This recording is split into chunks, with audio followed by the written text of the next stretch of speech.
Assalamualaikum warahmatullahi wabarakatuh. Perkenalkan, saya Zulfa Yesti dengan NIM 19016137 dari Prodi Pendidikan Bahasa dan Sastra Indonesia. Baiklah, pada pertemuan kali ini saya akan membahas materi mengenai gangguan berbahasa dengan mata kuliah pengantar psikolinguistik dan dosen pengampu Dr. Randa Ermawati Arif MPD. Dalam gangguan berbahasa, ada 3 objek kajian yang harus dibahas. Yang pertama, konsep gangguan berbahasa.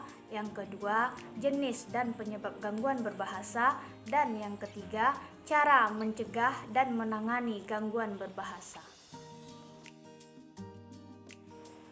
Baiklah, kita masuk pada materi yang pertama, yaitu tentang konsep gangguan berbahasa. Bahasa merupakan suatu sistem simbol-simbol bahasa atau kata-kata yang diorganisasikan dan dipergunakan oleh manusia untuk berkomunikasi. Seseorang yang mengalami gangguan berbahasa menunjukkan adanya gangguan dalam memahami serta menggunakan lambang atau simbol bahasa, baik secara lisan maupun tulisan, sehingga menghambat kemampuannya untuk berkomunikasi dengan lingkungannya.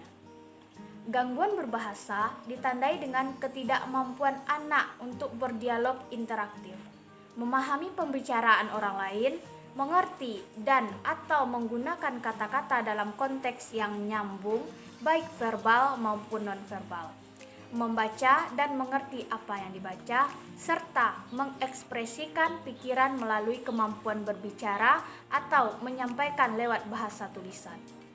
Beberapa karakteristik dari gangguan berbahasa meliputi penggunaan kata yang tidak tepat, ketidakmampuan untuk menyampaikan pendapat, ketidaktepatan dalam penggunaan pola gramatikal, kosakata yang minimal, dan ketidakmampuan untuk mengerti instruksi. Mereka juga mengalami kesulitan dalam mengatur sintaks.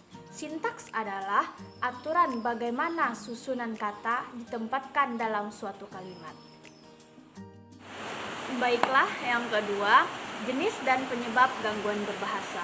Secara medis, menurut Siddhartha 1984, gangguan berbahasa itu dapat dibedakan atas 3 golongan, yaitu yang pertama gangguan berbicara, yang kedua gangguan berbahasa, dan yang ketiga gangguan berpikir.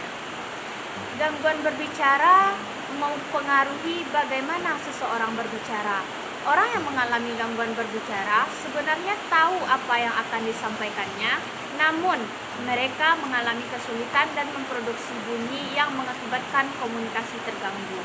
Yang kedua, gangguan berbahasa. Kemampuan berbahasa merupakan indikator seluruh perkembangan anak. Kurang stimulasi akan dapat menyebabkan gangguan berbicara dan berbahasa. Bahkan gangguan ini dapat menetap. Yang ketiga, gangguan berpikir.